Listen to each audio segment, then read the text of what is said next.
Assalamualaikum warahmatullahi wabarakatuh. Saya Ayu Silviani, Program Studi Nurse Tikes Muhammadiyah Ciamis. Di sini saya akan menjelaskan tentang Standar Diagnosis Keperawatan Indonesia atau yang sering kita sebut SDKI. Diagnosis keperawatan adalah proses keperawatan yang merupakan bagian dari penilaian klinis tentang pengalaman atau tanggapan individu, keluarga, atau masyarakat terhadap masalah kesehatan aktual, potensial, dan proses kehidupan. Selanjutnya, jenis-jenis diagnosis keperawatan. Jenis diagnosis keperawatan dibagi menjadi dua, yaitu diagnosis negatif dan diagnosis positif.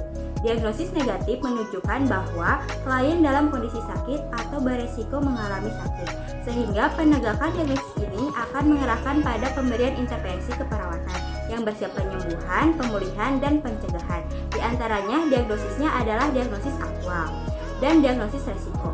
Sedangkan diagnosis positif menunjukkan klien dalam keadaan sehat dan dapat mencapai kondisi yang lebih optimal, disebut dengan diagnosis promosi kesehatan.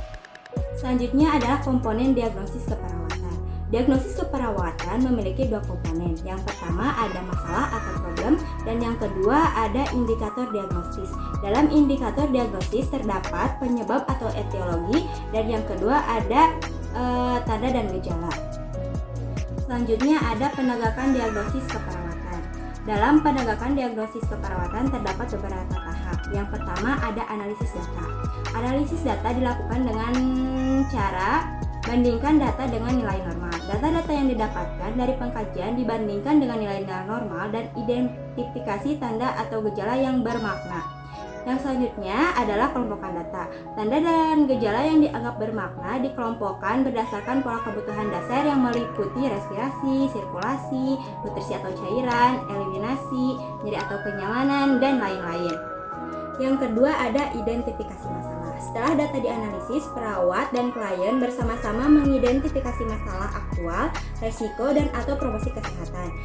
Pernyataan masalah kesehatan merujuk ke label diagnosis keperawatan. Yang ketiga, perumusan diagnosis keperawatan.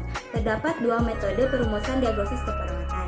Di antaranya, yang pertama, penulisan dengan 3 bagian. Metode penulisan ini terdiri atas masalah, penyebab, dan tanda dan gejala. Contohnya seperti masalah berhubungan dengan penyebab dibuktikan dengan tanda atau gejala.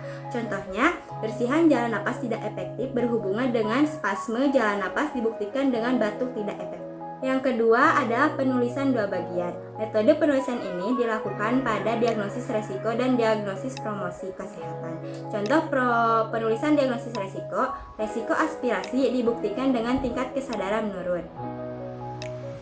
Sekian penjelasan standar diagnosis keperawatan Indonesia yang dapat saya sampaikan. Wassalamualaikum warahmatullahi wabarakatuh.